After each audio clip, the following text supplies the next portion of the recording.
Boa noite a todos. Que a paz do Senhor Jesus esteja convosco. Vamos dar mais início a mais uma aula sobre a doutrina de Cristo, que tem um nome técnico, chamado de Cristologia. E é um estudo muito bom, para todos nós, que serve para edificar nossas vidas grandemente. Está falando nada mais, nada menos do que Jesus, aquele que se entregou por nós ali na cruz, aquele que expiou nossos pecados, aquele que levou sobre si todas as nossas dores, E é um estudo muito interessante e que, assim como nós falamos da doutrina de Deus, sobre a inescrutabilidade de Deus, Jesus também, da mesma forma. Nós não vamos conseguir entender Cristo na sua totalidade, o tamanho da obra que ele fez, porque é grandioso demais. É muita bênção para nossas vidas, a vida da igreja. Cristo é o cabeça da igreja, E nós somos o corpo. A igreja é o corpo de Cristo. Tudo isso nós vamos falar bastante nessa disciplina de Cristologia, Doutrina de Cristo.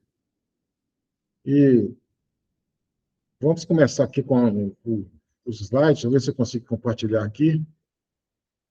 Por favor, se alguém... A partir de agora, eu não consigo ver mais as câmeras, E se alguém for entrar, por favor, aí me avisa aqui no Zap, tá? Que eu volto lá e adiciono a pessoa aqui na aula, porque realmente eu não consigo ver, tá?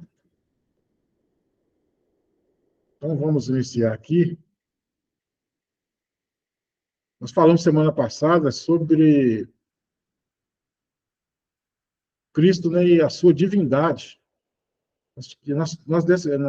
Nós percorremos aqui vários assuntos a respeito da divindade de Cristo.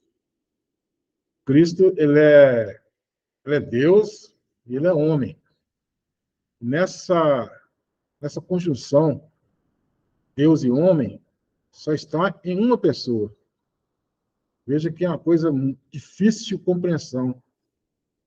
Na pessoa de Jesus Cristo, está contida a divindade, ele como Deus, e ele como homem. E muitas das vezes, essa divindade de Cristo foi questionada logo após a morte dos apóstolos, a vinda dos pais da igreja, e ao decorrer da história da igreja, essa divindade de Cristo foi bastante questionada. Houve a necessidade de homens, como os pais da igreja, homens abençoados, que tiveram que fazer uma apologética, ou seja, uma defesa da fé, para comprovar que Jesus ele era Deus.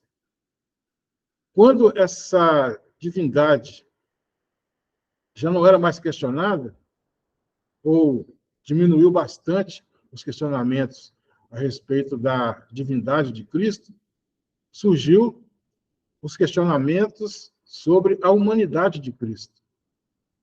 Muitas pessoas ali não acreditavam que Cristo era Deus e homem. Alguns acreditavam que ele era somente Deus, e outros acreditavam que ele era somente homem. Ficava. Uns diziam que Jesus não era Deus, era somente homem. Outros diziam que Jesus era somente homem, não era Deus. Então, a pessoa de Jesus foi muito atacada ali na Idade Antiga, na Idade dos Pais da Igreja, na Idade Média, que houve praticamente um esquecimento da pessoa de Jesus, e eles deram mais ênfase, a Igreja Católica Apostólica Romana começou a dar ênfase a relíquias, né?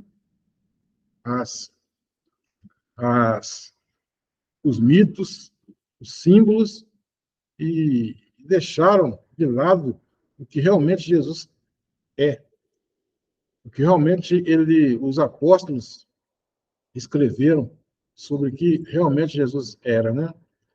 Então, foi um momento de muita luta. E a pessoa de Cristo, ela passa por essas lutas até nos dias atuais. E muitas pessoas não entendem como que um Deus e um homem pode se convergir, né, em uma única pessoa, né, que é o caso do nosso Senhor e Salvador Jesus Cristo. Então, a divindade de Cristo, nós falamos bastante coisa a respeito da divindade. Nós falamos a divindade de Cristo com relação ao tempo, né? Deixa eu ver se tem mais alguma coisa aqui. Em relação ao tempo, que Jesus é eterno, igual ao Pai. A trindade divina, a trindade ontológica, que é o ser de Deus, já existia lá na eternidade. E Jesus, ele também, ele é divino, ele é eterno. Ele possui os mesmos atributos das outras pessoas da Trindade, que é o Pai e o Espírito Santo. Só que Jesus, ele entrou no nosso tempo. Ele, ele veio ao mundo e entrou na linha do tempo, como um homem que era, como disse anteriormente, 100% Deus e 100% homem.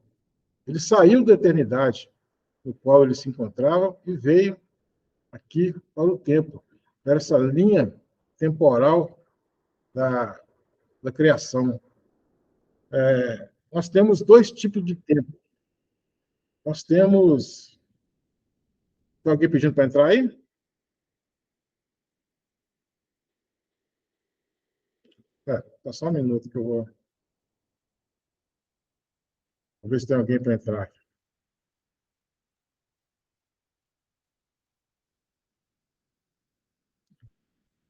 Vou permitir aqui, a gente volta lá para o slide. Vocês estão vendo o slide ainda? Sim, estou vendo. Então vou ficar aqui nessa página mais um pouquinho para ver se chega mais pessoas.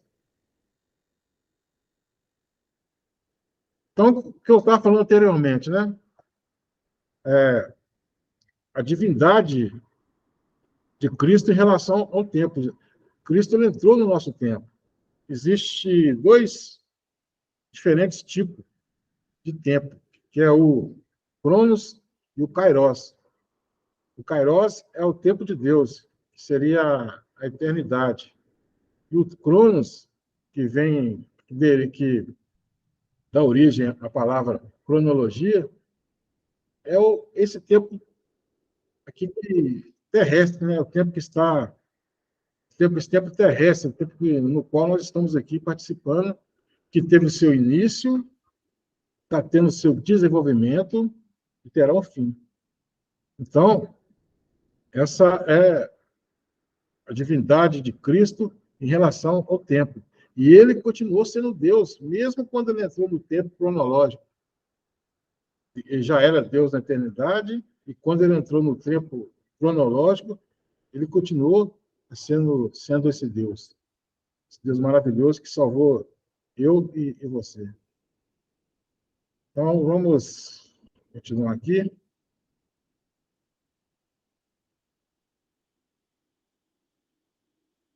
Deixa eu só que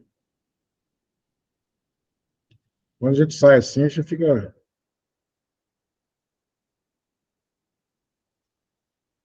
Vou parar aqui e voltar novamente.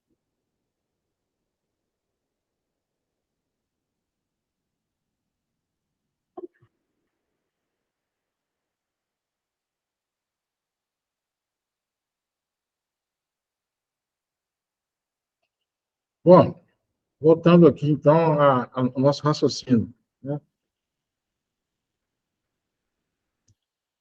Então, Jesus, ele tem alguns aspectos que nós podemos comparar em relação ao Pai. Nós falamos, primeiramente, a divindade de Cristo em relação ao tempo, que ele é eterno e entrou aqui no tempo cronológico. A divindade de Cristo em relação à criação. Jesus, ele estava lá no início. Jesus, ele criou todas as coisas, juntamente com o Pai e com o Espírito. Todas as coisas foram feitas por intermédio dele.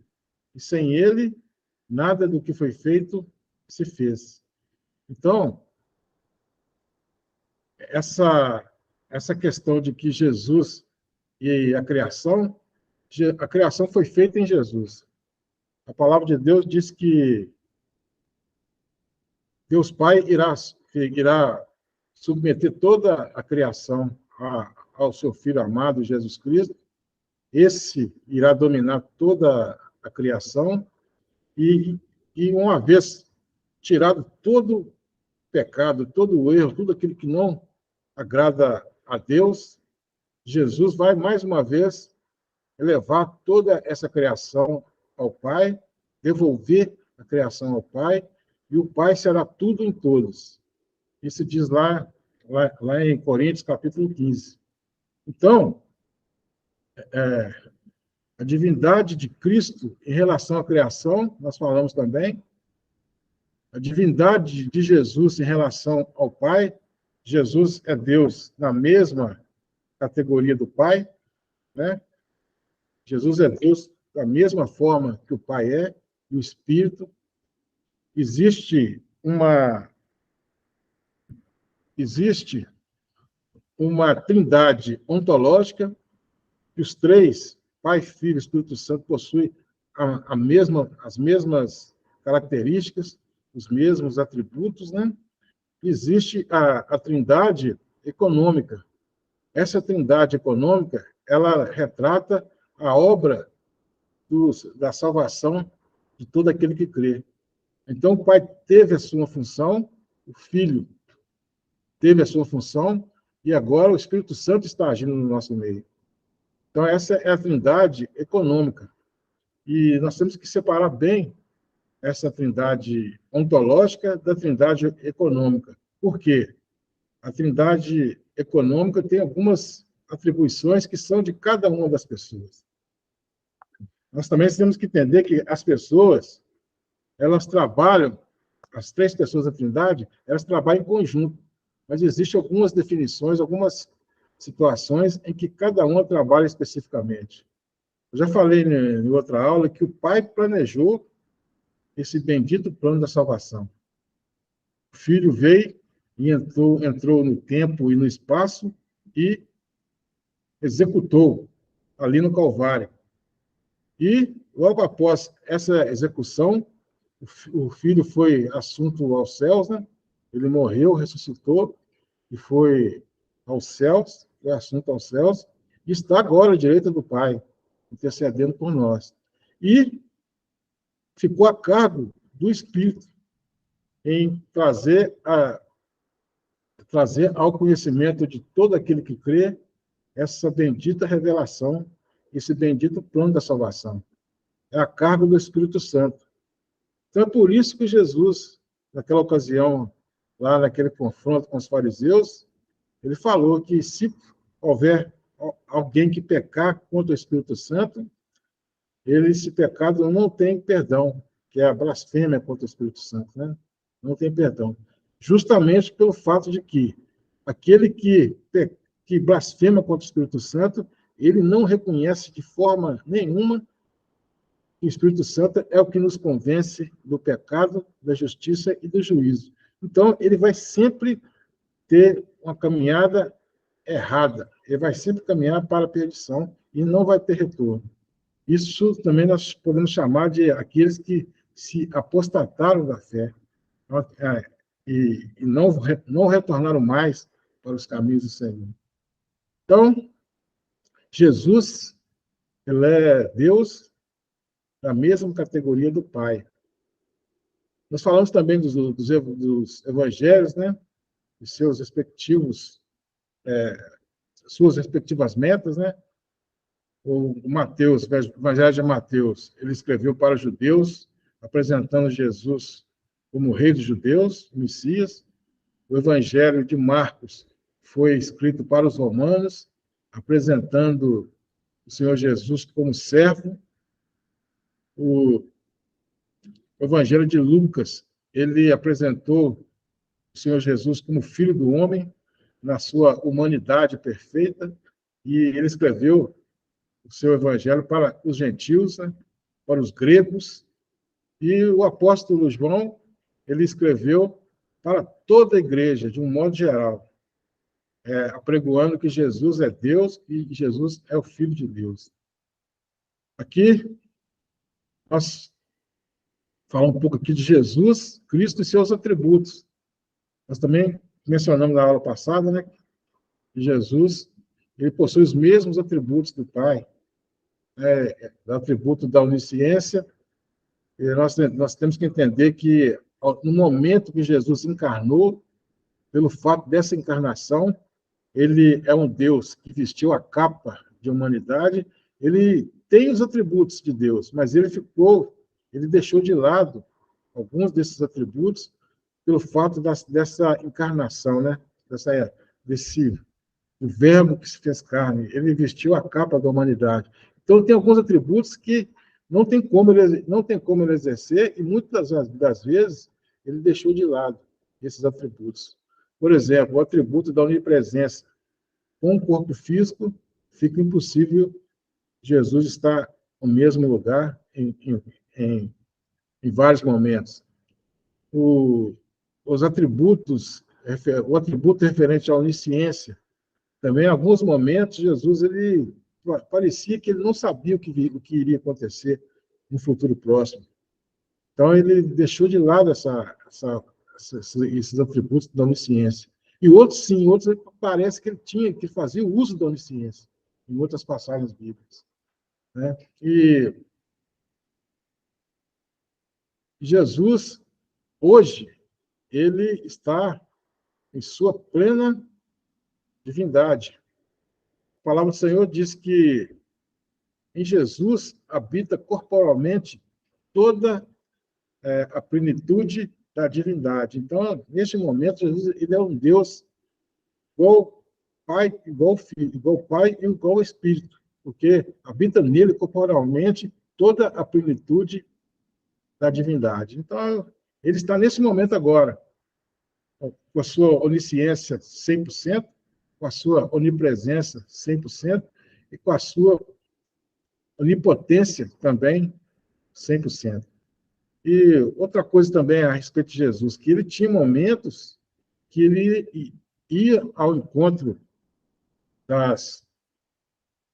Tinha um momento que ele ia ao encontro das pessoas e ele se preocupava muito com o aqui e o agora, não deixando de lado o que viria no porvir, o que viria no futuro, o novo céu e a nova terra. Jesus pregava muito a respeito disso.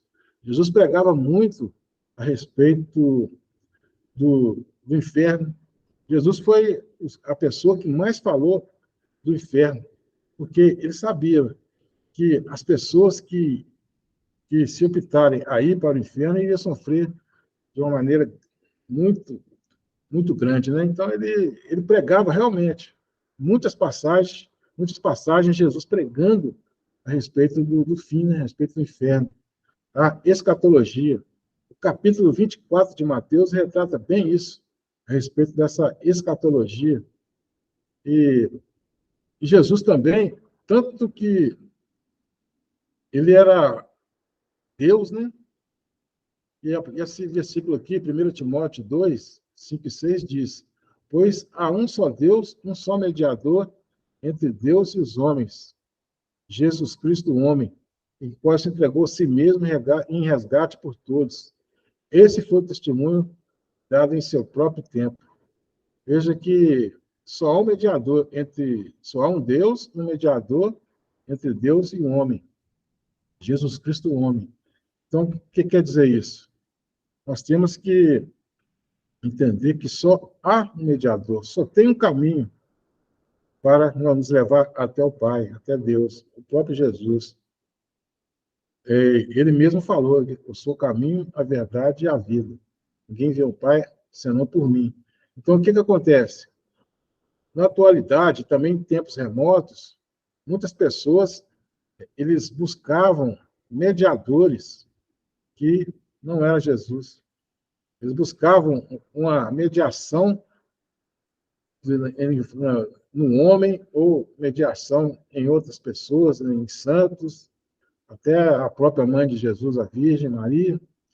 Eles buscavam a mediação nessas pessoas. E esse versículo aqui é bem claro, né? Que diz que não só há um Deus e um mediador entre Deus e os homens, Jesus Cristo, homem. Então, tudo que nós estamos fazer para nos levar, nós podemos fazer para nos aproximar do Pai, é através de Jesus. Não tem outro mediador. Mesmo porque Jesus, ele responde às orações. Se uma pessoa estiver lá no Japão e outra aqui, Jesus, ele e orar ao mesmo tempo, Jesus, ele responde às duas orações, porque ele é onisciente, ele é onipresente. Então, veja bem que não adianta a gente orar para algo que não seja onisciente, onipresente e onipotente. Não tem como, porque eles não poderão fazer nada por nós. Somente Jesus, que possui esses atributos, é que pode resolver nossos problemas, né? Então, esse versículo aqui nos dá o entendimento que as nossas orações, como já é normal na igreja, né? Nós oramos a Deus e em nome de Jesus, porque ele é o único mediador entre Deus e o homem. Descendo mais um pouco aqui, nós temos...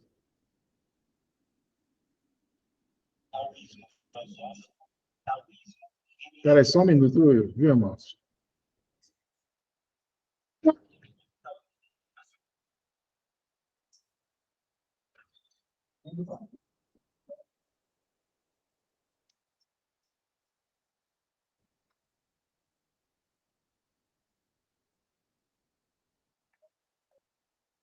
Como eu estou aqui fora de casa, né? Os meninos ficam me ligando, mas já passei o telefone lá para minha esposa, ela vai atender, se caso eles ligarem novamente.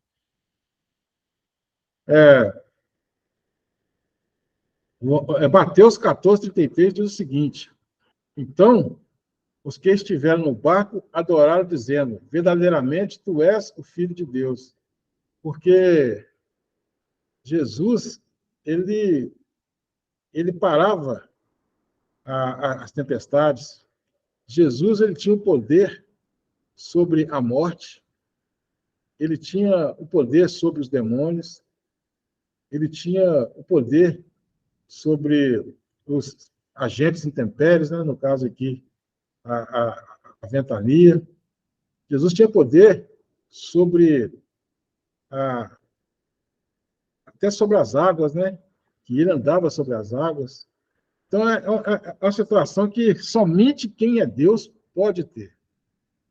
E Jesus tinha todos esses atributos, mesmo ele deixando de lado alguns atributos pelo tempo que ele ficou aqui na Terra, ele era fora, ele era assim, de uma forma extraordinária em tudo aquilo que ele fazia, né? Agora vamos entrar aqui nos estados de Cristo. Primeiramente, o estado de humilhação. Jesus, ele, como Deus, ele se humilhou, né? E aqui no versículo de Filipenses 2, 6-8, diz o seguinte: que, embora sendo Deus, não considerou que ser igual a Deus era algo que devia pegar-se, mas esvaziou-se a si mesmo, vindo a ser servo, tornando-se semelhante a homens e sendo encontrado na forma humana, humilhou-se a si mesmo e foi obediente até a morte e morte de cruz. Então veja que Jesus, ele não precisava de fazer todo esse sacrifício por nós, porque ele era autossuficiente, juntamente com o Pai, com o Filho e com o Espírito. Com o Pai e com o Espírito, né, melhor dizendo. Ele era autossuficiente. Mas no seu imenso amor, ele se humilhou. Não foi Deus que fez com que Jesus se humilhasse. Ele se humilhou. E, embora ele sendo Deus, ele não considerou ser igual a Deus. A outra versão diz que, mesmo sendo Deus, não usou como usurpação ser igual a Deus. E se tornou, tomando a forma de servo, se humilhou a si mesmo, se tornando semelhante a homens e sendo obediente até a morte e a morte de cruz. Mas, irmão, isso é a humilhação total. Ele já começou encarnando, ele era um ser espiritual, ele se encarnou. Depois que ele se encarnou, ele se tornou servo, ele esvaziou-se a si mesmo, né? Fez semelhante a homens, sendo encontrado sob a forma humana e foi obediente até a morte, e morte de cruz. Ele foi obediente ao Pai. Então ele submeteu-se ao Pai também. Foi obediente até a morte e morte de cruz. A morte de cruz era daquelas pessoas de mais baixa estirpe. As pessoas de mais baixo nível eram os que morriam na cruz. Eram os marginais, eram os assassinos, eram os ladrões, né? Eram pessoas que não tinham nada, pessoas que eram ralé mesmo da sociedade. Eles morriam ali, morte de cruz. A cruz, inicialmente, ela era uma maneira na qual os romanos eles matavam as pessoas. Mas, para nós, cristãos, ela se tornou um símbolo de vitória, porque foi na cruz que Jesus ele venceu o pecado, venceu o mundo, venceu Satanás, foi ali na cruz. E naquele momento ali, naquela cruz, que ele consumou tudo que ele havia de fazer, né? Ele está consumado, tudo foi consumado ali, no momento que Jesus ele morreu na cruz para nos salvar. Então, é muito bonito isso.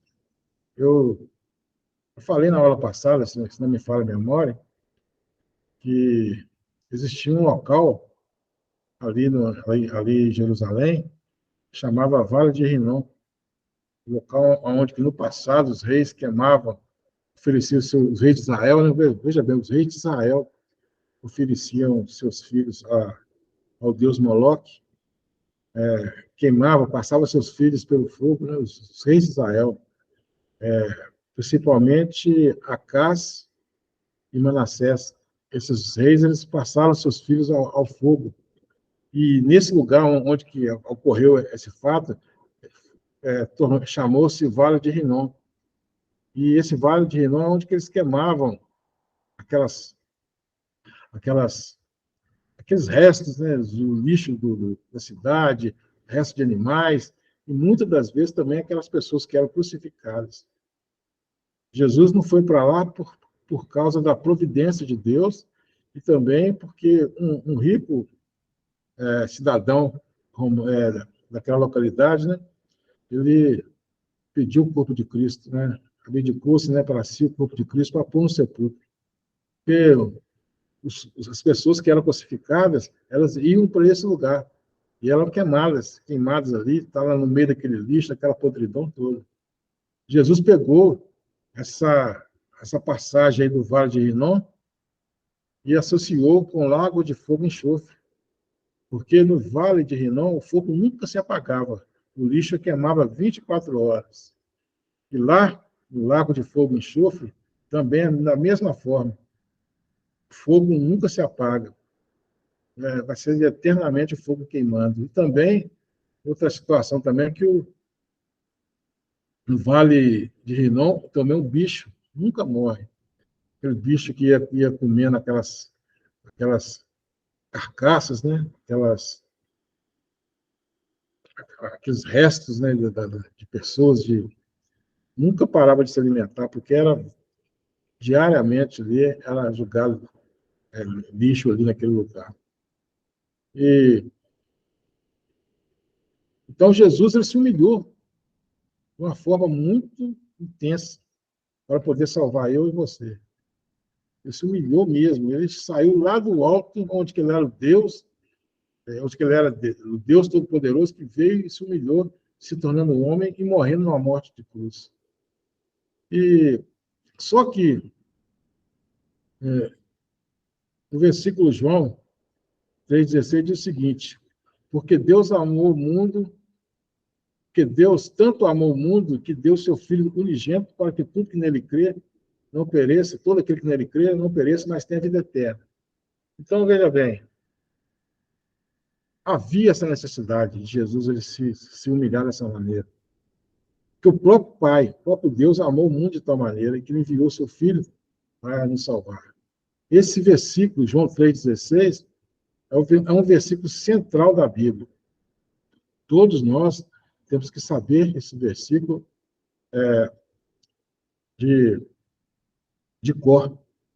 E esse versículo é o central da Bíblia. Nós podemos basear a Bíblia toda nesse versículo, que é o porquê que Deus ele se humilhou, né, na pessoa de Jesus e veio aqui para nos salvar. Né? E logo após Jesus se humilhar, chegar até a morte de cruz, houve o estado de exaltação. Porque aí sim, a ação aqui agora foi do Pai. Por isso, Deus o exaltou à mais alta posição e lhe deu o nome que está acima de todo nome. O nome de Jesus, irmãos, está acima de todo nome. Para que o nome de Jesus para que ao nome de Jesus se dobre todo o joelho, no céu e na terra e debaixo da terra. Toda língua confesse que Jesus Cristo é o Senhor, para a glória do Deus Pai. Então vai haver esse momento aqui de exaltação, que ocorrerá, exaltação final, né, que ocorrerá lá no juízo final, quando Jesus vir e colocar tudo que está na terra, no céu, embaixo da terra, sob o estrado de seus pés. Jesus colocará tudo isso, todas as nações, todos os reis, estará, e todo joelho se dobrará, e toda língua confessará que grande é o nome do Senhor Jesus. Então, essa é a exaltação. Nós tivemos aqui Filipenses 2, 6-8, a humilhação, e aqui Filipenses de 9-11, é o texto que vai seguindo um ao outro, né? A exaltação. Então, aqui, esses dois aspectos do estado de Jesus Cristo. Primeiramente, de humilhação, ele foi humilhado, e, logo após, a exaltação. Né? E 1 Coríntios 15, 20 e 22 diz assim: mas, de fato, Cristo ressuscitou dentre os mortos, sendo a primícia dentre aqueles que dormem.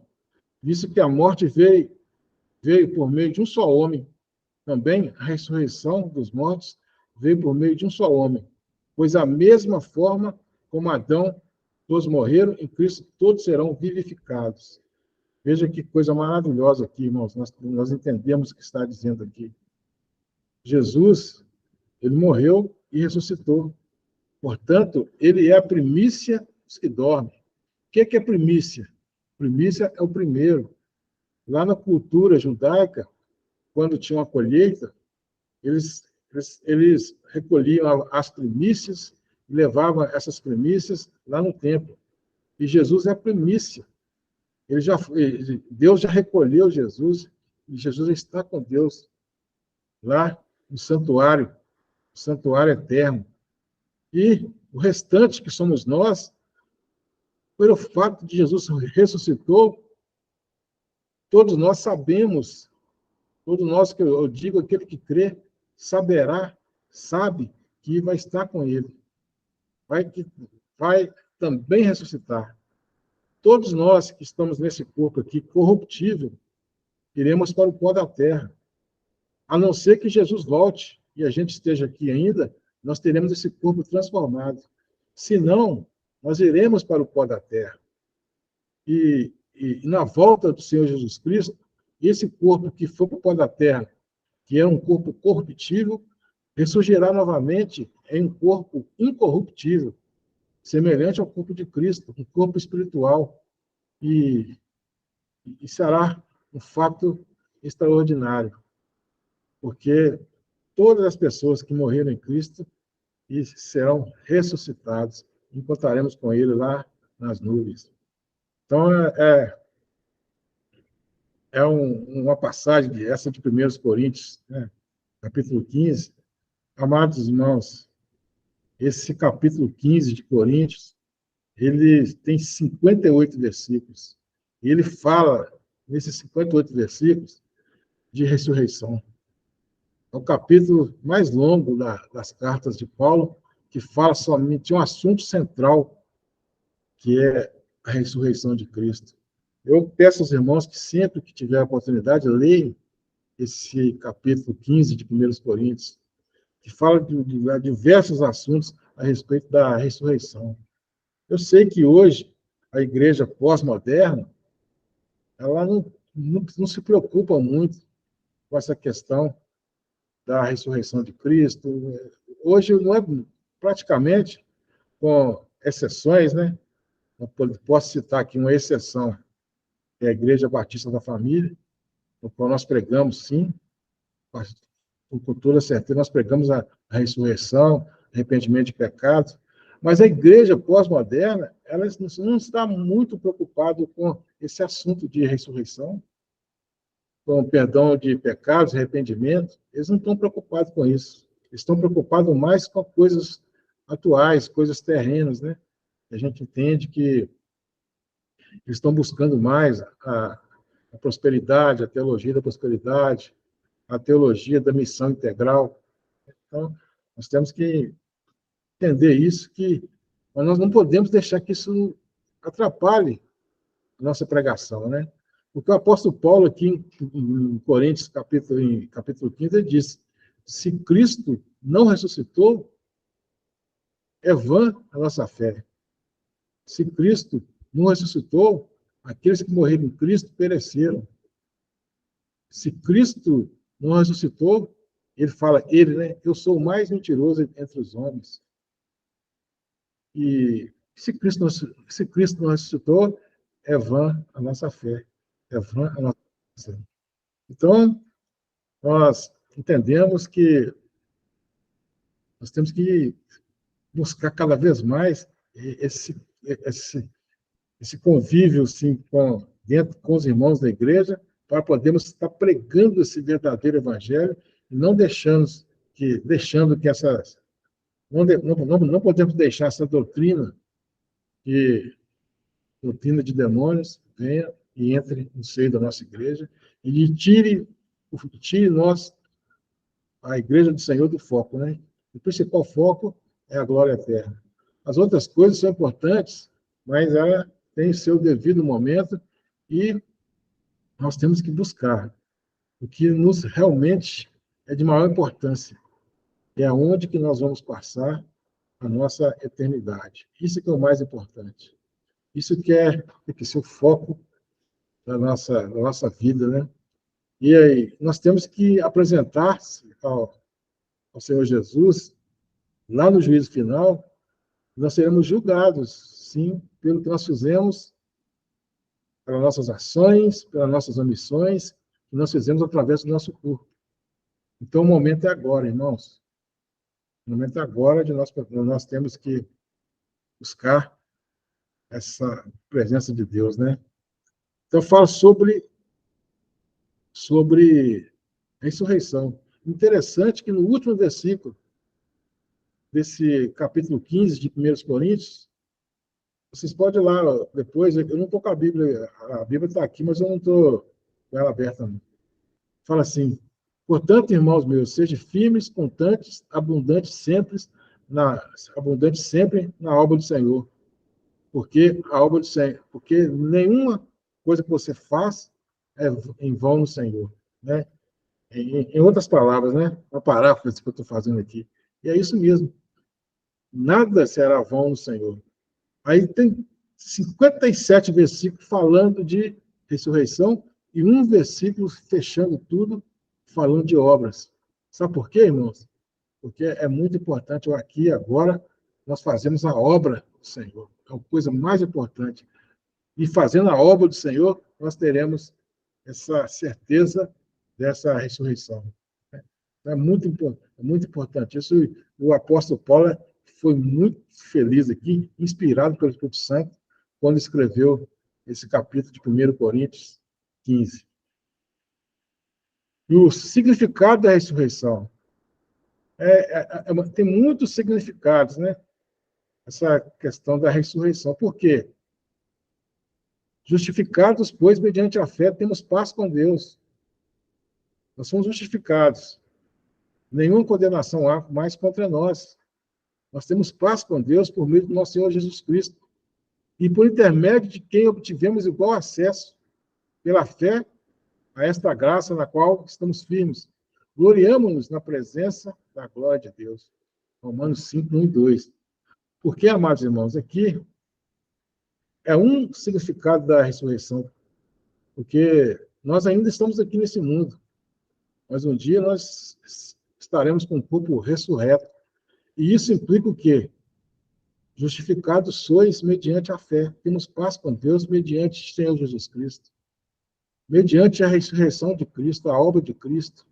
Nós temos que entender que a obra de Cristo ela é feita do período que ele ficou na Terra aqui, 3 anos e meio aqui, no início do seu ministério, pregando as boas novas, né? E também a sua morte e a sua ressurreição. É esses 3 aspectos que nós temos que estar cientes de que é a obra de Cristo, a maravilhosa obra de Cristo é essa. Isso tudo converge para o quê? Para a ressurreição. Para a ressurreição dos mortos.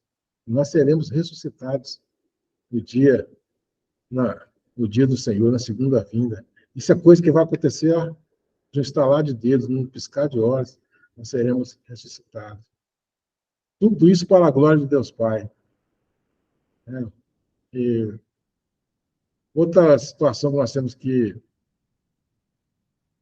falar sobre a ressurreição, que depois que Jesus ressuscitou, ele apareceu ao apóstolo Pedro. Depois ele apareceu aos 12 e foi visto por mais de 500 irmãos. Isso é uma afirmação do apóstolo Paulo.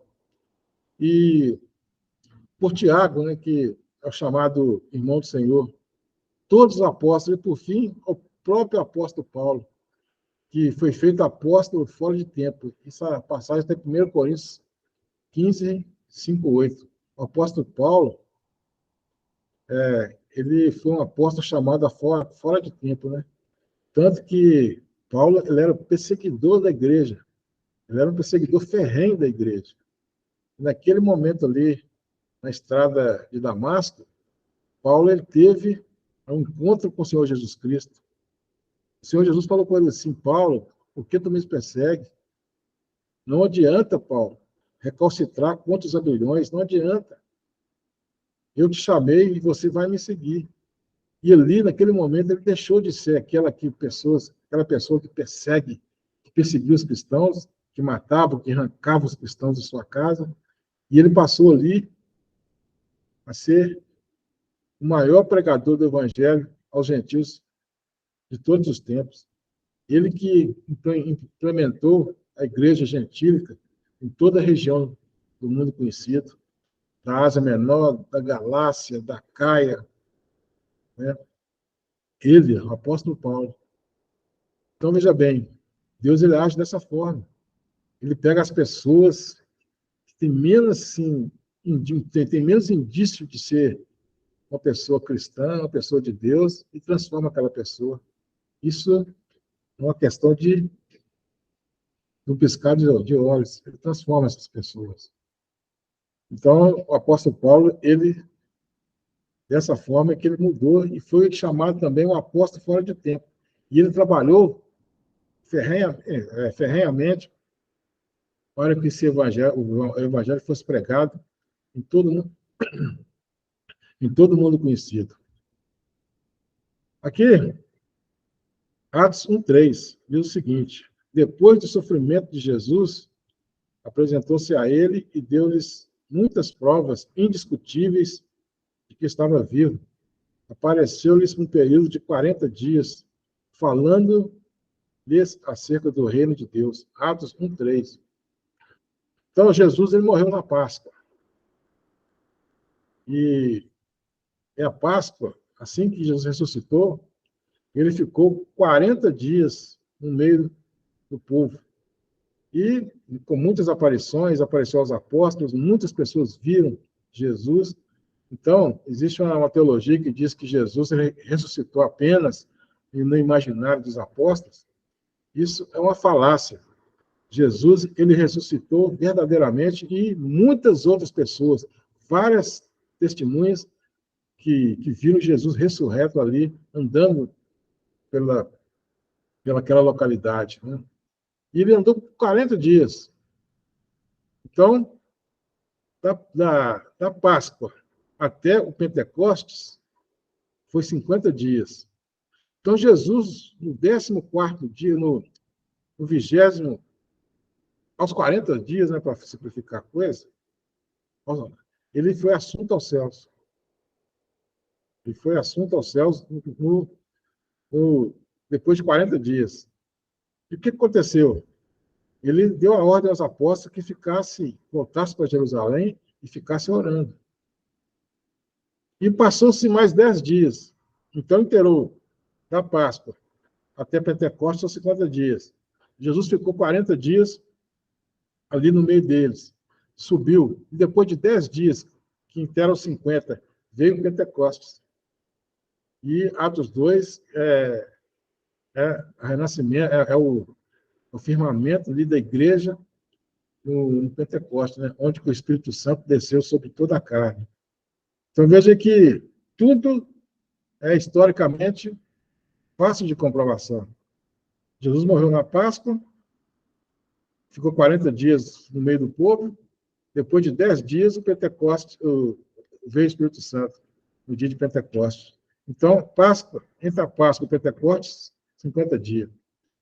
Lá, o povo de Israel, quando saiu do Egito, eles fizeram a Páscoa, né? No dia que eles saíram, foi a Páscoa, e depois de 50 dias, eles receberam as tábuas da lei, que foi considerado o Pentecostes ali no Antigo Testamento, que teve a sua versão, né, no Pentecostes, no Novo Testamento, quando o Espírito Santo desceu ali e o apóstolo Pedro pregou e muitos falaram em línguas, né? E muitos, 3 mil almas se renderam aos pés do Senhor.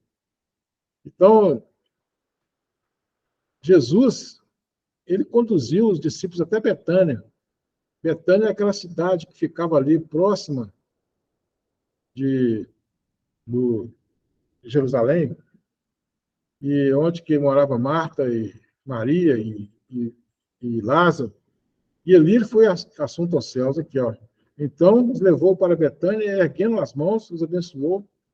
Aconteceu que, enquanto ele os abençoava, ia se retirando deles, sendo levado para o céu. Então, eles, adorando, voltaram para Jerusalém, tomados de grandes júbilos, e estavam sempre no templo louvando a Deus. Então, os discípulos, eles ficaram muito cheios eles ficaram com tanta alegria, eles ficaram tão felizes, que eles estavam dispostos a morrer por essa verdade. E todos eles morreram martirizados, à exceção de João, né, que teve uma morte natural. Os outros morreram por essa verdade.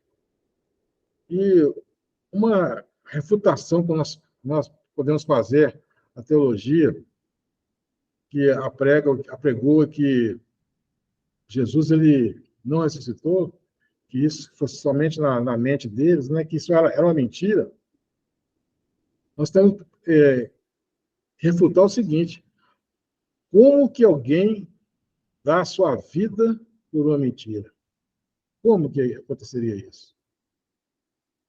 Como que alguém estaria disposto a entregar-se para morrer por causa de uma mentira. Então, é a pura verdade. Tudo isso que aconteceu aqui é um fato histórico, um fato que aconteceu no tempo e no espaço, né? Então, Jesus, ele realmente esteve aqui no nosso meio. Tudo isso que a Bíblia relata a respeito dele é verdade, aconteceu. Não é, não é mentira, nem nada disso. É a pura verdade. E, irmãos, às vezes, até teve um irmão que falou aí na última aula, que essa aula está parecendo uma pregação, né? Eu espero que isso tenha sido um elogio, né? Mas, você falar de Jesus, não tem como a gente sair dessa, dessa maneira, não, porque é maravilhoso demais. Você falar de Jesus é como se fosse cada vez mais confessional mesmo falar de Jesus. Nós temos que analisar aqui as principais passagens que falam sobre Jesus, os ofícios dele, que nós temos aqui agora, né? Os ofícios de Cristo. Jesus, ele foi profeta, ele foi sacerdote e ele também foi rei. Ele teve esses três ofícios, né, durante o seu ministério. E Lucas, o evangelista Lucas afirma o seguinte: ele, porém, lhes respondeu: ide dizer à raposa que hoje e amanhã expulso demônios e curo enfermos. No terceiro dia terminarei. Importa, contudo, caminhar hoje, amanhã e depois, porque não se espera que um profeta morra fora de Jerusalém. Jesus está prevendo aqui que ele morreria em Jerusalém como profeta. Jesus está falando dele aqui. Essa raposa aqui é o Herodes. E Jesus falava aqui que ele, como profeta, ele morreria em Jerusalém. De fato, ele morreu em Jerusalém, lá no Monte Calvário, que também é chamado de Gólgota, né? Ele morreu ali. Então, esse é o ofício de Jesus, ofício de profeta. Jesus era profeta. Ele proferiu várias profecias. Uma profecia que ele disse que aconteceu 30 anos depois foi aquela que ele falou que os apóstolos, os discípulos perguntaram, né, que maravilhoso esse templo, né? Que era o templo de Herodes, o Herodes que tinha feito aquele templo, né? Tinha dado uma melhorada no templo de Jerusalém, né? Ele falou assim: isso aqui, bonito desse jeito, não vai ficar pedra sobre pedra. Pedra sobre pedra. Né? Aí passou 30 anos, aproximadamente, aquele templo, que era aquela em que os judeus se orgulhavam, não ficou pedra sobre pedra. Um general chamado Tito, ele chegou lá, fez o cerco em Jerusalém, no ano 70, e ali ele entrou ali com as suas tropas, eles puseram fogo no templo, e o fogo era tão ardente que o ouro que estava ali se derretia e entrava entre as pedras.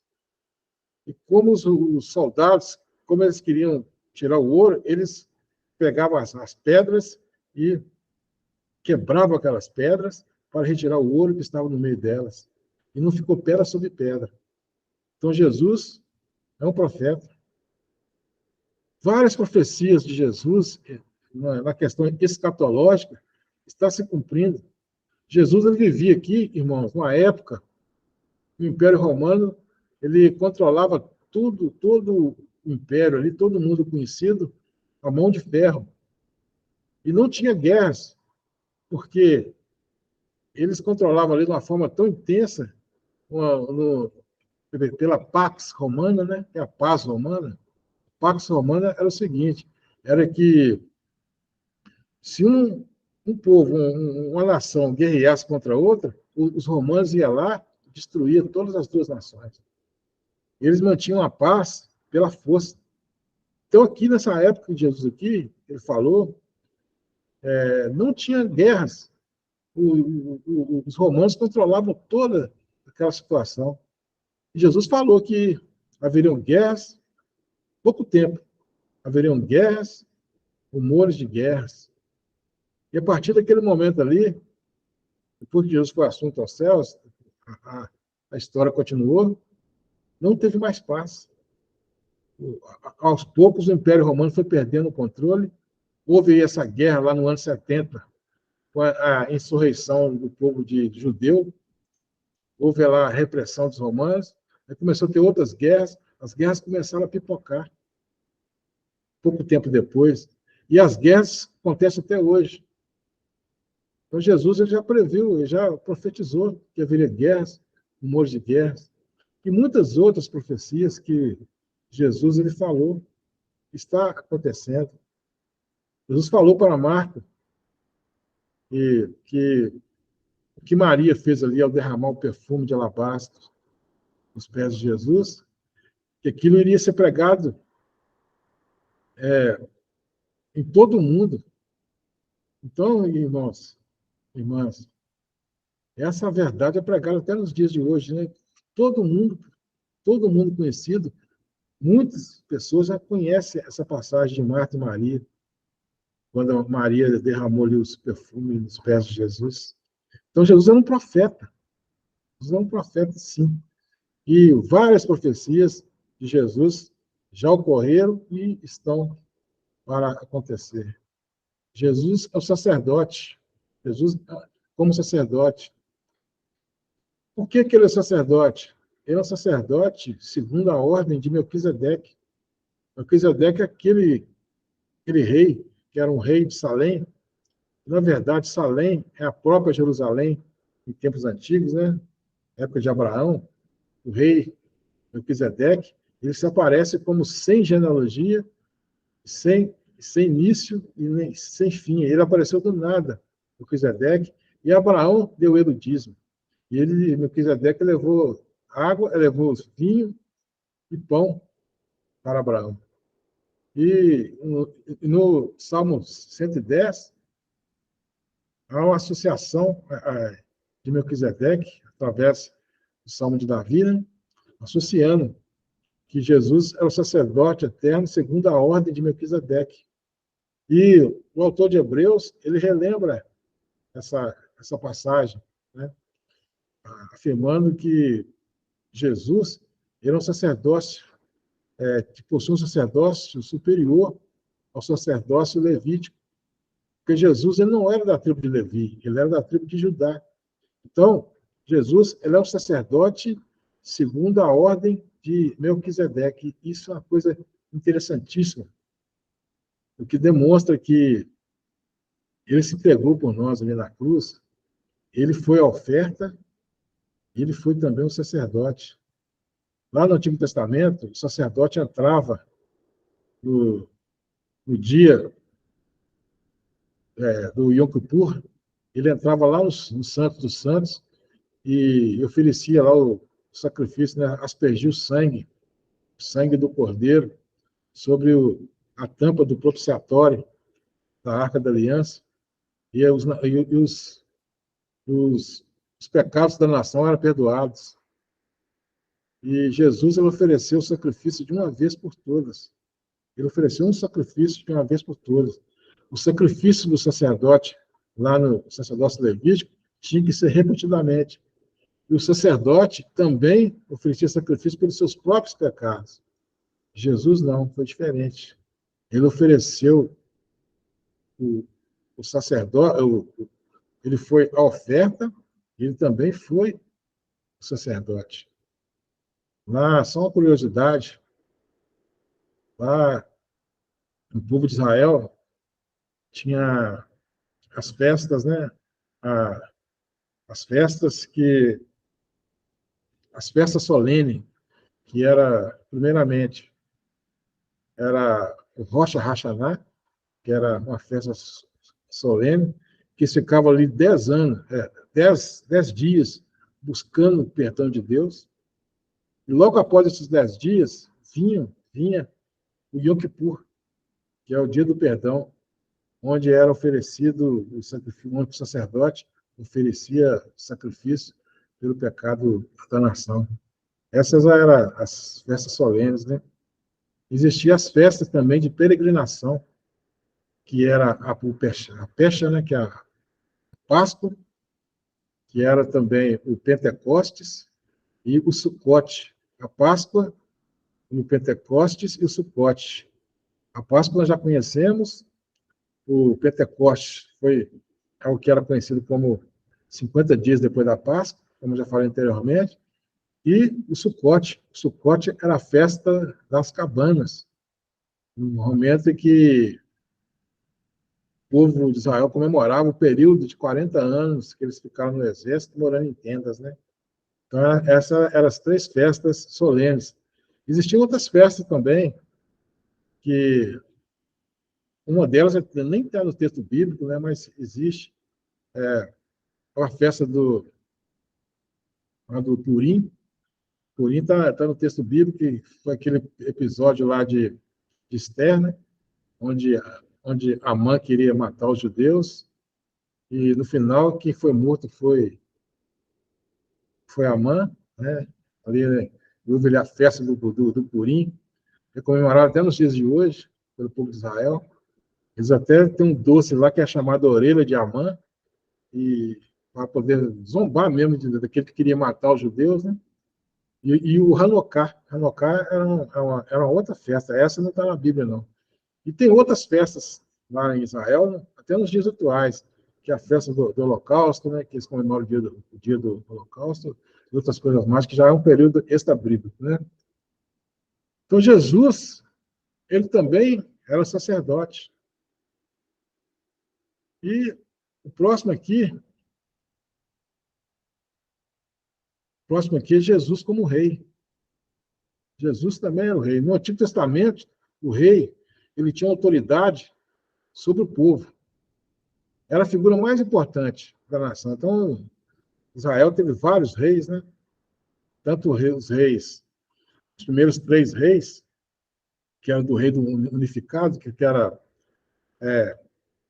Saul, Davi, Salomão. Depois, depois vieram os reis do Império Dividido, né? Que o rei do Império do Sul, que é Judá, que é as duas tribos, né? Judá e Benjamim, e o Império do Norte, que eram as outras 10 tribos, e sempre teve um rei lá do Império do Norte que tinha capital como Samaria, e o Reino do Sul, que tinha capital como Jerusalém. E eles foram assim, em alguns momentos esses reis entravam em guerra entre eles, e em outros momentos eles se uniam, tanto o reino de Judá como o reino que passou a se chamar, né, o reino do norte, passou a chamar o reino de Israel, e eles começaram a viver assim, mas eles tinham um grande poder sobre o povo. E Jesus, ele se apresenta como rei dos judeus, porque Jesus, ele teve um reinado eterno. E o reinado que Jesus ele se referia não era um reino terrestre, era um reino espiritual. Ele disse que meu reino aqui não é dessa terra. Vai para as palavras de Jesus, né? E essa passagem aqui de Mateus, que Jesus, no Evangelho, segundo Mateus, foi apresentado ao povo judeu como rei. E perguntavam, onde está o recém-nascido, rei dos judeus? Porque vimos a sua estrela do Oriente e viemos adorá-lo. Aqui eram os magos, né? Os magos do Oriente que vieram adorar o Senhor Jesus como rei. Então, Jesus também ele era rei. O Jesus falou aqui também, ó, respondeu Jesus, meu reino não é deste mundo. Se o meu reino fosse deste mundo, os meus ministros se empenhariam por mim, para que eu não fosse entregue aos judeus, mas agora o meu reino não é daqui. O reino de Jesus, ele é o reino espiritual, né? E o reino espiritual de Cristo é presente e futuro. Amados irmãos, isso aqui é muito interessante a gente entender. Quando Jesus veio, ele já implementou o reino dele aqui na Terra. A igreja, ela faz parte desse reino aqui na Terra. Jesus, ele reina sobre todas as nações. E, e também, nós, como povo de Deus, como a igreja do Senhor, nós já estamos desfrutando um pouco desse reino aqui na Terra. Porque quando nós estamos em Cristo, a palavra do Senhor diz que aquele que está em Cristo, nova criatura é, as coisas velhas se passaram, eis que tudo se fez novo. Então, nós estamos em Cristo, então nós fazemos parte do reino de Cristo aqui e agora. Nós fazemos parte desse reino. Mas esse reino irá se concretizar no futuro, quando Jesus voltar. Aí sim vai ser o reino permanente, o reino de Deus. O reino de Deus, a implementação do reino vai ser permanente. E aqui, o reino espiritual de Cristo é presente e futuro. Então, ele é agora e será para todo sempre. O reino se desenvolve em nossos corações e nos dá esperança futura. Essa é a nossa participação desse reino, que nos dá a esperança futura. Né? Onde será consumado em sua plenitude? O reino será em sua plenitude consumado na glória, na vida eterna. Temos que ressaltar que esse reino será destinado a todos aqueles que crerem no nome de Jesus. Só quem crê no nome de Jesus irá fazer parte desse reino. Aqui, Mateus 7:21 diz o seguinte: nem tudo que me diz Senhor, Senhor, entrará no reino dos céus, mas aquele que faz a vontade do meu Pai, que está nos céus. Então, tem muita gente aí que está se enganando a si próprio. Tem muita gente aí que até está no seio da igreja, prega o evangelho, mas pode até fazer, promover milagres e prodígios, pode sim, mas não está em Cristo. Não está em Cristo. Isso explica muitas coisas que acontecem em igrejas aí que, aparentemente, se a gente olha assim, parece que é um milagre. Mas e a verdadeira pregação do Evangelho? Onde que fica? O Evangelho que nos traz a paz. Né? Onde fica? A palavra do Senhor diz em Romanos 1:17, não me envergonhe do Evangelho, porque o Evangelho é o poder de Deus para salvar todo aquele que crê. Primeiro do judeu, depois do grego. Então, a salvação, irmãos, é através do Evangelho. E através desse Evangelho que nós pregamos a Cristo. É através da mensagem de Cristo, da sua morte e ressurreição, é que o Espírito Santo trabalha no coração de todo mundo, convencendo-os do pecado, da justiça e do juízo. E o reino de Deus será tomado pelo esforço. Né?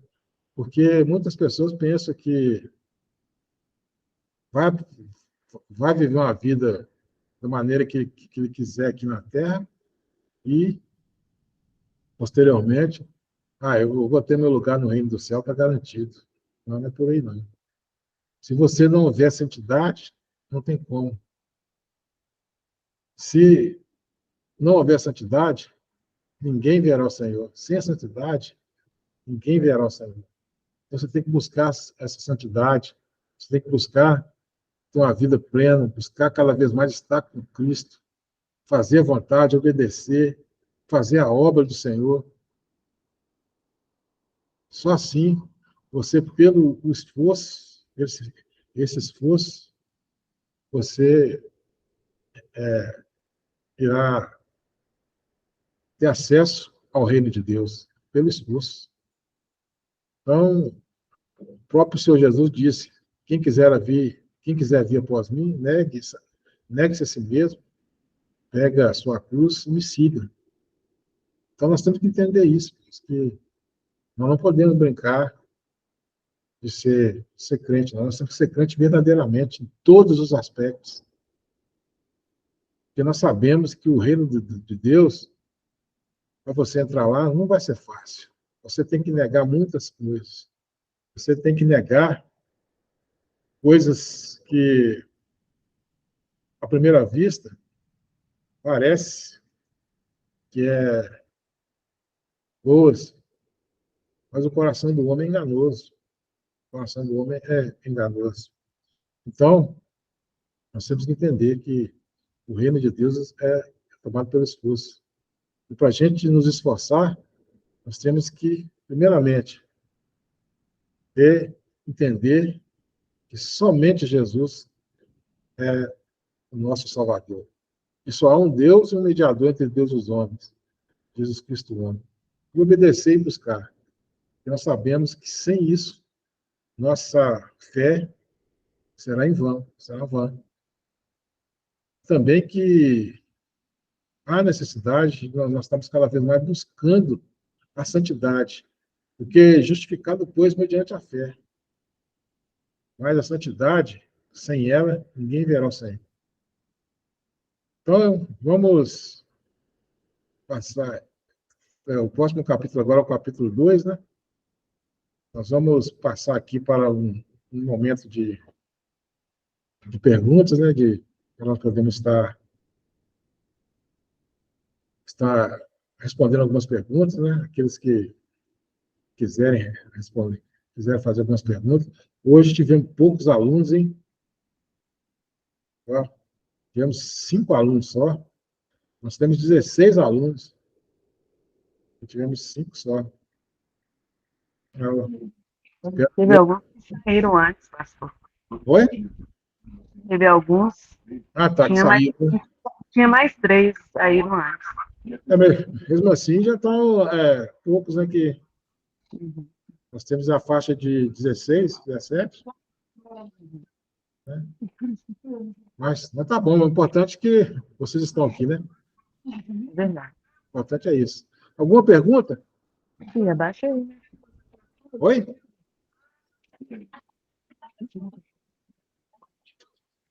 Alguma pergunta sobre o que nós falamos hoje?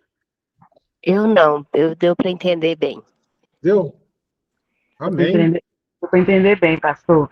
Só reforçando que ontem aconteceu, a gente fomos convidados a ir numa igreja à noite, né?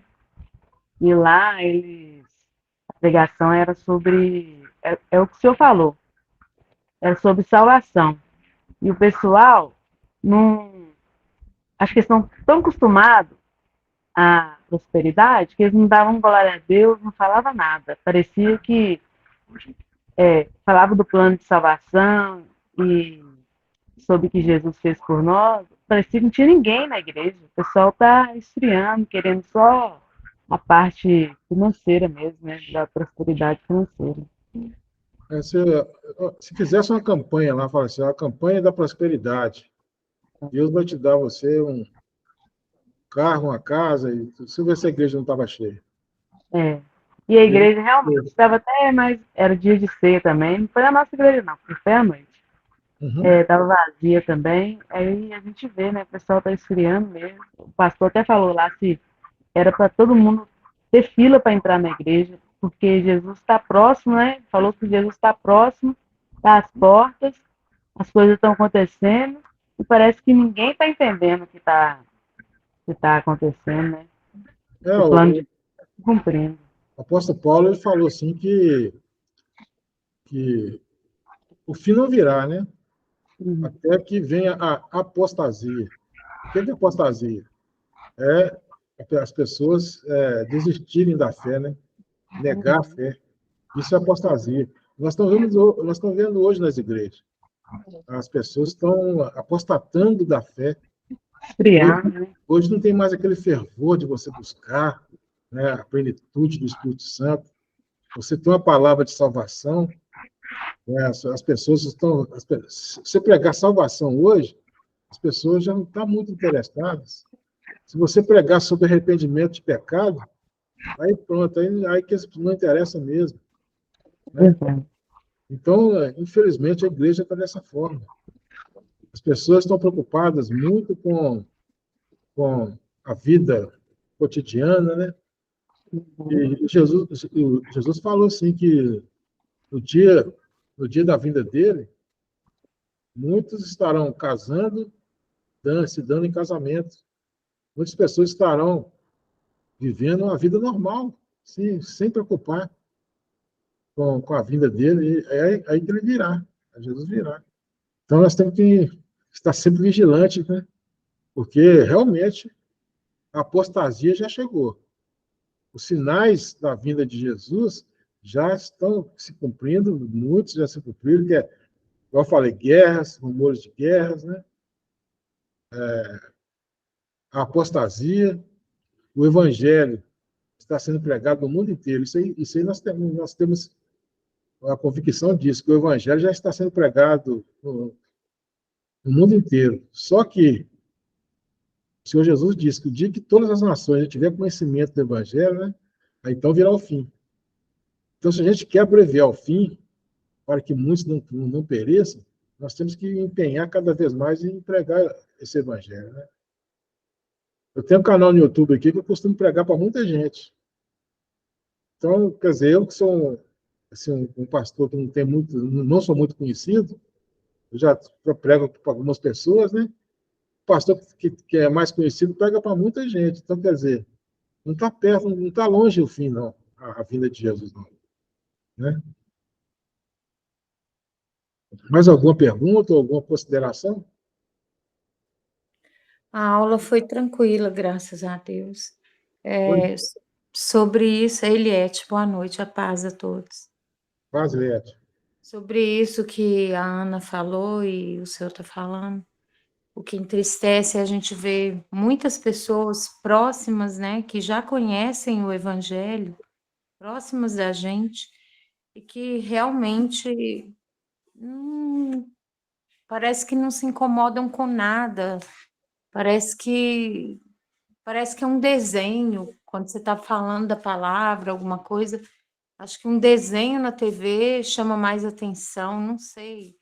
Isso dá uma tristeza muito grande, porque a gente sabe a realidade, a gente sabe que existe o inferno, e as pessoas simplesmente estão alheias a isso tudo, né?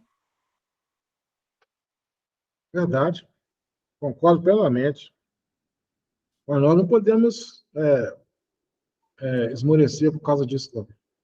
Tem que Não, continuar, né? Nós tem temos que que orar, continuar, nós temos que lutar, orar muito. fazer a nossa parte, né? Porque se a gente também começar a desanimar, aí fica Não. difícil, né? Mas a Aí gente desculpa, pode falar. Mas a gente está vendo muito, sabe? É demais. É tipo assim, a gente não desanima, porque a gente tem a nossa fé e a gente sabe sabemos que somos instrumentos e que Deus conta conosco, né? Assim, para estar ali intercedendo, orando. Mas é como a Ana falou, sobre a igreja estar fria, sobre as pessoas escolherem palavra. Você fala do amor de Cristo, que ele veio para nos amar, que ele se entregou. Outro dia eu estava vendo foi uma situação que, tipo assim, as pessoas estão tão dispersas, parece que você está falando com a parede.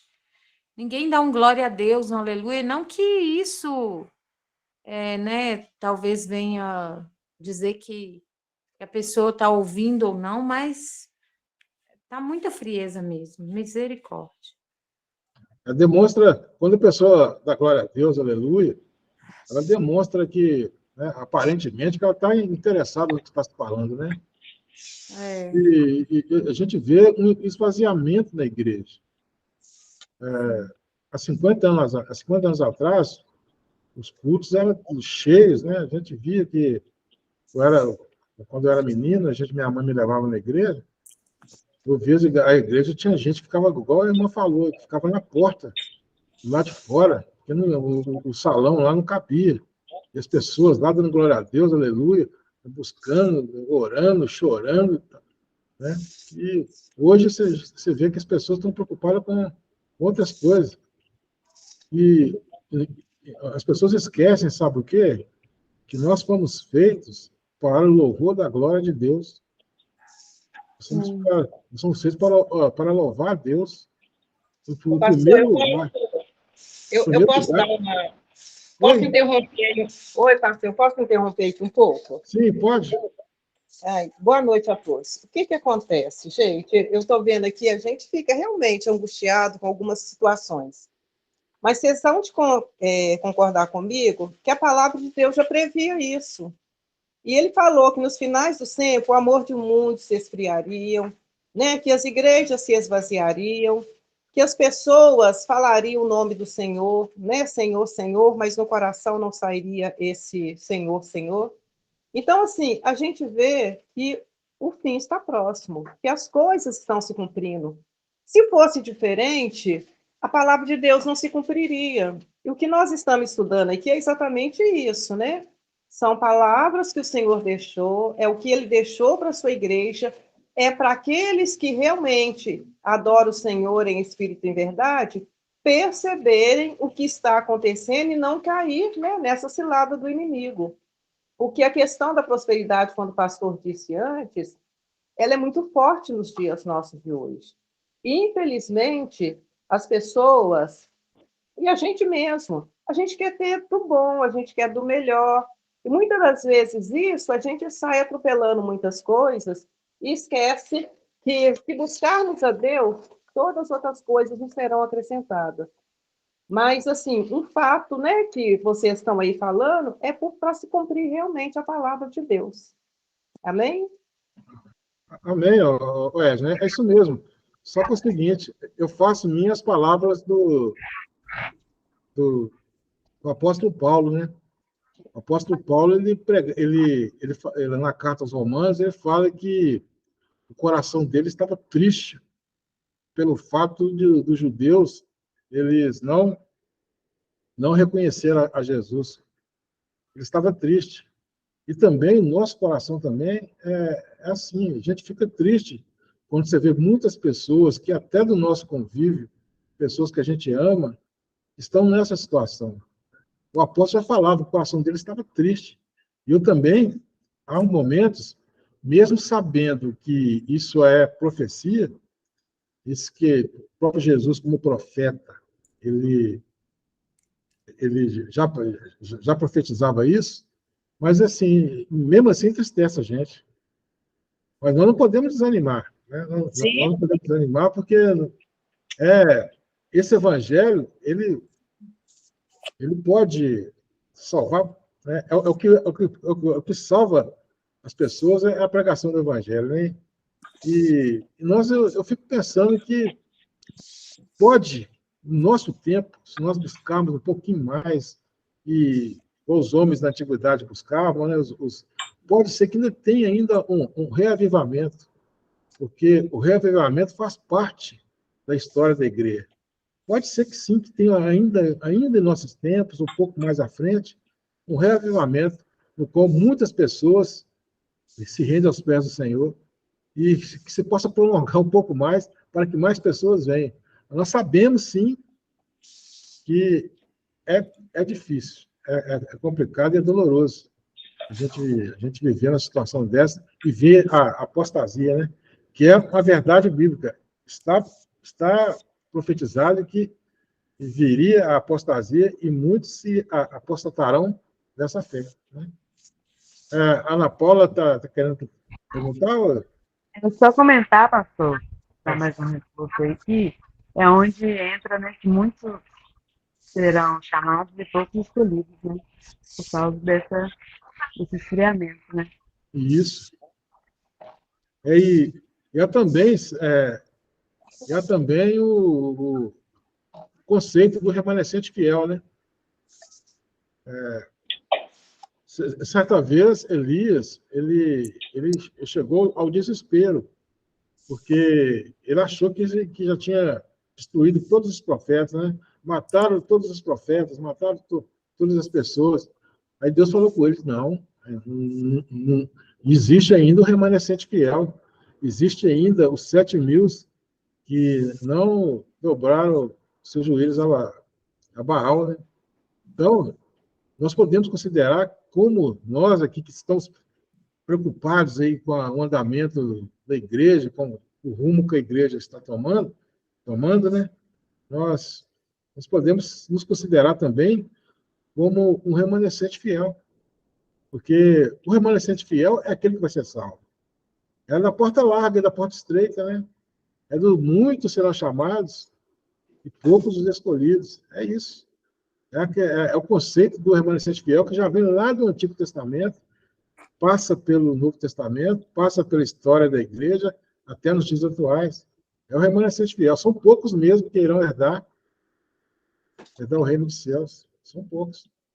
Pastor, eu concordo com o que a Edna falou, a irmã falou. Realmente, é fim dos tempos. Ontem eu estava conversando isso com uma das minhas filhas, ela falando sobre a guerra de Israel, sobre a morte de inocentes. Eu concordo, não? Eu falei, filha, isso é profético, isso está na palavra que, por causa do homem que procura, né, esses caminhos, isso não é o amor, não é o prazer de Deus, mas é aquilo que o senhor falou. Nós, como embaixadores de Cristo, levando a palavra, buscando, com sede, tudo, a gente se entristece de ver que muitos, infelizmente, vão para o abismo, porque estão buscando outras coisas, como o senhor falou aqui anteriormente, que no fim dos tempos, na vinda de Jesus, muitos estariam sendo dados em casamento. Então, assim, a gente percebe que as pessoas estão querendo outras coisas, não só prosperidade, mas não quero me envolver, eu não quero realmente essa responsabilidade de ter que levar a palavra, principalmente para quem ainda ou está frio, ou está morno, ou está desviado, não aceitou ainda. Então, tipo assim, eu vou cuidar de mim aqui, problema do outro. A gente vê isso também. Infelizmente, eu vejo muita gente com essa fala de que a salvação é individual, deixa para lá, se vira. Então, realmente, assim, o que eu vejo, pelo menos para mim, o que eu trago, é a intercessão mesmo, é aquilo que Jesus nos ensinou, a amar e estar ali até o último minuto lutando. Porque, senão, a tristeza a gente não pode se consumir por isso, né? Mas não tem como. A gente vai vendo as coisas, mas sabemos que Deus também está no controle, né? O que eu falei anteriormente, né? Que o reino dos céus é tomado pelo esforço, né? Você tem que esforçar. E tem uma analogia, né? Uma ilustração, melhor dizendo, fala a respeito de que, por exemplo, tem uma pessoa que está passando na rua e ela observa uma casa. Ela vê um incêndio nessa casa e vê uma pessoa lá dentro da casa e o fogo cercando. E a pessoa está lá como se nada tivesse acontecendo. Morrer queimada sem nada tivesse, como nada estivesse acontecendo. E você passar assim e olhar, deixa lá, porque ela não está se preocupando mesmo. Ou então você tomar uma atitude lá e tentar salvar aquela pessoa. Nós temos que ter esse entendimento. Nós temos que ir lá bater, tentar de todas as nossas forças, salvar aquela pessoa. Porque muitas vezes a pessoa não está entendendo o que está acontecendo, a gravidade da situação. Muitos estão assim, muitos não entendem a gravidade do que está acontecendo com a igreja, que está acontecendo com o povo. As pessoas não estão entendendo essa gravidade. Acho que está sendo normal. Aí você passa ali, ou você vai embora e deixa a pessoa lá morrer, queimada, ou então você vai lá e tenta ajudar aquela pessoa de todos os jeitos, de todas as formas, né? Então, essa é uma ilustração que reflete bem o que nós estamos passando, né? E eu sou dessa segunda pessoa, viu, irmãos, irmãs? Eu busco mesmo, porque eu tento ajudar mesmo. Eu tenho um trabalho de formar líderes, né? Formei alguns líderes na Igreja Batista da Família. Né? Para a honra e glória do Senhor, eu também estou trabalhando com os irmãos aqui, que alguns já são líderes, mas estão se aperfeiçoando mais ainda. Então, esse é o ministério que Deus, né, me concedeu, o ministério do ensino, né? Então, eu estou tentando, estou buscando, né? E só para encerrar, nós podemos orar, eu estou lembrando agora de um pregador, tempo passado, né, que chamava Jonathan Edwards. Ele pregou um sermão chamado Pecadores na mão de um Deus irado. Né? O sermão era Pecadores na mão de um Deus irado.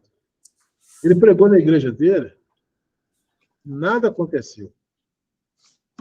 Foi um sermão assim, nada aconteceu. Aí ele orou, ele ficou aproximadamente 2 dias orando, jejuando, e foi pregar. Foi pregar novamente num outro local. E ele começou a pregar.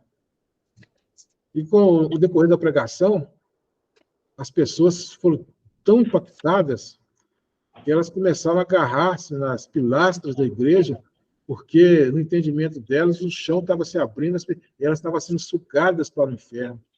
Então, as pessoas ficaram desesperadas, agarradas nas pilastras da igreja, com medo de ir para o inferno. Eu queria assim, que Deus me desse assim, né, que eu também buscar uma condição de eu estar pregando dessa forma. Um sermão que faça com que as pessoas vejam o perigo que elas estão correndo de estar nessa vida que não agrada a Deus. Esse Jonathan Edwards, eu achei que esse sermão dele virou um livro, né? E é muito interessante. Esse Pecadores na mão de Deus irado. Irmãos, porque, na verdade, a ira de Deus, ela se revela contra toda a impiedade. Deus está irado. Deus não está satisfeito, não. Ele está irado. Porque ele fez um homem que o homem ele busca mais adorar a criatura do que o Criador. O Criador é bendito eternamente. Amém.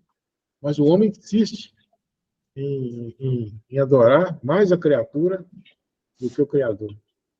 Amém? Amém. Irmãos, são 9h10. Vamos orar, né? Ninguém quer explanar mais alguma situação, não? Nós podemos orar?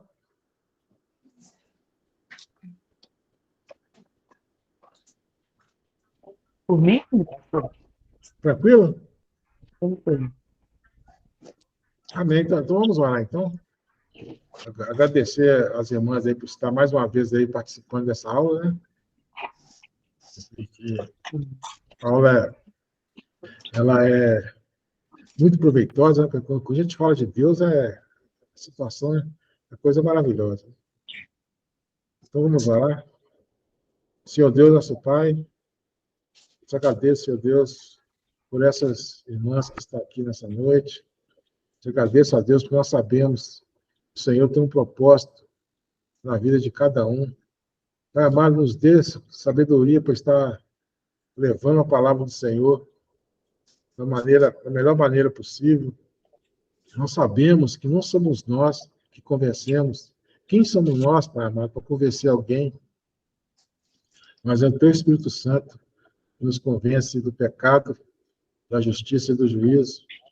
Pai amado, que o Senhor venha abençoar as irmãs que estão aqui nessa noite. Abençoe também, Pai amado, aqueles que não puderam entrar, não puderam participar. O Senhor sabe de todas as coisas. Pai amado, nos dê, Pai amado, Pai querido, a sabedoria de estar incentivando os irmãos a não desistir. Porque nós sabemos, Pai amado, que Teu reino ele é tomado pelo esforço.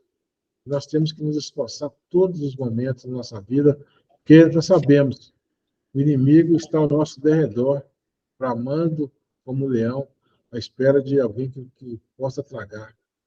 Pai amado, eu te agradeço, Pai amado, por essa rica oportunidade. E assim eu oro e te agradeço. Em nome do Senhor Jesus, amém. Amém. Amém. Amém. Dá a bênção apostólica, para nós podemos descansar, Amém. né? Amém. Glória a Deus. O amor do nosso Deus, Amém, Jesus. graça do nosso Senhor Jesus Cristo, Que seja. a doce consolação do Espírito Santo, esteja com Aleluia. todos, não só hoje, aqui na Igreja Batista da Família, mas também por toda a Igreja do Senhor, espalhada pela face da terra. Que haja paz e salvação na nação de Israel. Todo aquele, toda aquela que tem fé, pode dizer amém? Amém. Amém. Glória a Deus abençoe todos.